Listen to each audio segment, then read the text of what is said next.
আসসালামু আলাইকুম রহমতুল্লাহ।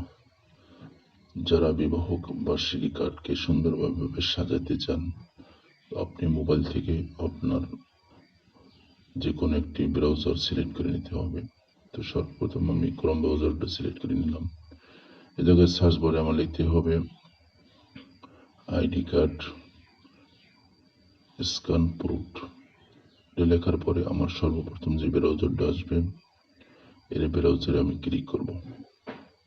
ক্লিক করার পরে আমাকে জায়গায় নিয়ে আসবে। নিয়ে আসার পরে আপনি স্ক্রল করে নিচের দিকে টানবো।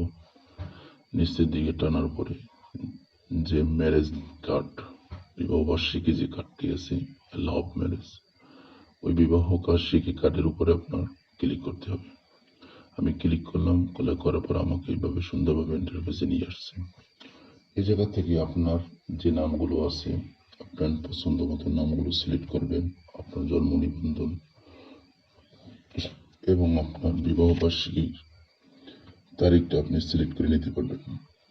তো এই জায়গায় দুইটা অপশন আছে, একটা ইংলিশ আর একটা বাংলা। ইংলিশ টিপ দিলে আপনি ইংলিশ নিতে পারেন, বাংলা দিয়ে বাংলা। তারপরে জায়গায় ধর্ম সিলেক্ট করা আছে, বিভিন্ন ধর্ম আছে, যে যে ধর্ম অবলম্বী ওই ধর্মটা আপনি সিলেক্ট করে নিতে পারবেন। তারপরে আপনার নাম, জায়গায় যে নামটা আছে ওই নামটা কেটে দিয়ে আপনার নামটা সুন্দরভাবে এই জায়গায় বসিয়ে নেবেন। আমার নামটা আমি লিখতেছি।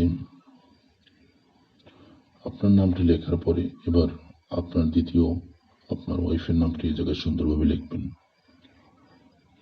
আপনার ওয়াইফের নামটি লিখে সম্পূর্ণ হয়ে গেলে এবার আপনি নিচের দিকে স্ক্রল করবেন। স্ক্রল করার পর আপনার বিবাহ বার্ষিকীর কত তারিখ এবং কত বছর, আপনার ওই সালটা আপনি এই জায়গায় বসাবেন। তারপর আপনার কোন জেলায় বা কোথায় বিবাহ হয়েছে ওই জেলার নাম এবং বিভাগের নাম বা দেশের নাম আপনি এই জায়গায় সিলেক্ট করতে পারেন।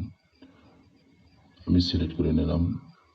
সিলেক্ট করার পরে এই জায়গায় নিচে একটা অপশন দেখতেছেন, যে আপনার সুন্দর একটা ছন্দ আপনি জায়গায় লিখতে পারেন। তারপরে আসুন, এই জায়গায় দুইটা অপশন আছে, পিকের কালার আছে। এই কালার ভিতরে আপনি যেটা পছন্দ হয় ওই কালারটা আপনি চেঞ্জ করতে পারেন। আপনার মন যেটা ভালো লাগে সেটা আপনি সিলেক্ট করবেন। তারপরে দেখা যায় এই জায়গায় দুইটা পিকের অপশন আছে। প্রথম পিকের উপরে ক্লিক করলে আপনারও পিকটা চেঞ্জ হয়ে যাবে এবং দ্বিতীয় পিকের উপরে ক্লিক করে আপনার ওয়াইফের ছবি পিকটা চেঞ্জ করতে পারেন গ্যালারিতে নিয়ে। নেওয়ার পরে এবার সামনে দিয়ে এই ছবিগুলো চেঞ্জ হয়ে যাবে।